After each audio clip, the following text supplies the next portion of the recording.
Selamat datang di ruang cerita, tempat di mana galaumu didengar dan ceritamu berharga. Yuk, duduk sebentar, dengerin dulu cerita ini. Kadang, luka terdalam bukan dari orang asing, tapi dari orang yang tiap hari tinggal serumah sama kita. Orang yang seharusnya melindungi, malah jadi sumber trauma. Orang yang seharusnya mendengarkan, malah selalu menuntut. Orang yang seharusnya jadi sandaran, malah bikin kita belajar berdiri terlalu cepat. Dan akhirnya, rumah cuma jadi tempat tidur, bukan tempat pulang. Kita bisa tertawa sama dunia, tapi gak bisa cerita sama orang rumah sendiri. Malam ini, buat kamu yang punya luka dari orang tua, aku ngerti. Papa mama gak pernah ngerti aku. Ada anak yang dibesarkan dengan pukulan, teriakan, dan hinaan. Tapi ada juga yang dibesarkan dalam rumah yang sunyi. Gak ada cinta, gak ada pelukan, gak ada validasi. Kita tumbuh dengan PR besar, belajar mencintai diri sendiri. Padahal sejak kecil kita gak pernah tahu rasanya dicintai tanpa syarat. Dan luka itu gak kelihatan, tapi nempel. Dibawa ke pertemanan, ke hubungan cinta, bahkan ke pekerjaan. Kita jadi takut ditolak, takut gak cukup, takut salah ngomong. Karena dulu, kita dimarahin atas hal sekecil apapun. Terkadang, luka dari masa kecil gak butuh dilupakan, tapi butuh dipeluk dan diberi izin untuk sembuh. Memaafkan bukan berarti melupakan. Ini berat. Memaafkan orang yang bahkan gak pernah minta maaf.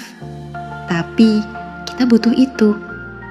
Bukan buat mereka, tapi buat kita sendiri. Memaafkan bukan berarti setuju sama apa yang mereka lakukan. Tapi supaya kita gak hidup dalam dendam yang terus nyakitin diri sendiri. Kalau kamu belum bisa bilang, aku maafin papa, mama hari ini, gak apa-apa. Mulai aja dengan, ya Allah, bantu aku sembuhin luka yang aku sendiri gak ngerti cara ngobatinnya. Karena Allah maha lembut. Dia tahu semua air mata yang kamu tahan di balik pintu kamar. Dia tahu kamu pernah ngerasa gak dicintai, padahal kamu sangat layak dicintai. Islam itu penuh cinta, bukan takut. Kadang orang tua salah kaprah. Mereka pikir dengan marah, anak jadi nurut. Dengan menuntut, anak jadi hebat. Padahal anak cuma pengen didengar dan disayang. Nabi Muhammad itu panutan sebagai orang tua dan pendidik. Beliau gak pernah membentak anak kecil. Bahkan cucunya, Hasan dan Husain, dipanggil dengan panggilan sayang dan dipeluk dengan penuh kelembutan. Barang siapa tidak menyayangi, maka dia tidak akan disayangi.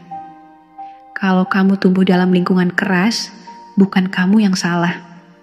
Dan kamu boleh tumbuh dengan cara berbeda. Nggak harus jadi seperti mereka.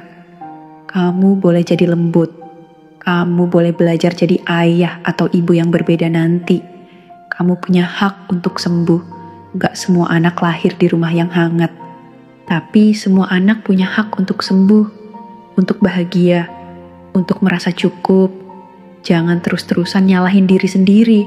Karena nggak bisa deket sama orang tua. Jangan terus bandingin dirimu dengan teman yang punya family goals. Setiap orang punya takdir. Dan mungkin luka kamu hari ini adalah pintu untuk kamu jadi orang yang lebih bijak, lebih kuat, lebih penuh kasih suatu hari nanti. Sesungguhnya beserta kesulitan ada kemudahan. Al-Quran Surah Al-Insyirah ayat 6. Satu hari nanti kamu akan tersenyum dan bilang, aku baik-baik aja sekarang. Walaupun dulu enggak. Dan itu hari yang layak kamu perjuangkan. Kalau kamu lagi ngerasa sendiri, ingat, di ruang cerita, kamu selalu punya teman. Klik subscribe, nyalakan lonceng notifikasi, share video ini ke siapapun yang butuh pelukan virtual malam ini. Tinggalkan ceritamu di komentar, biar kita tahu kita nggak sendiri. Sampai ketemu di cerita selanjutnya. Semoga Allah lembutkan hatimu, kuatkan jiwamu, dan sembuhkan semua luka yang gak pernah kamu beraniin ceritain. Assalamualaikum.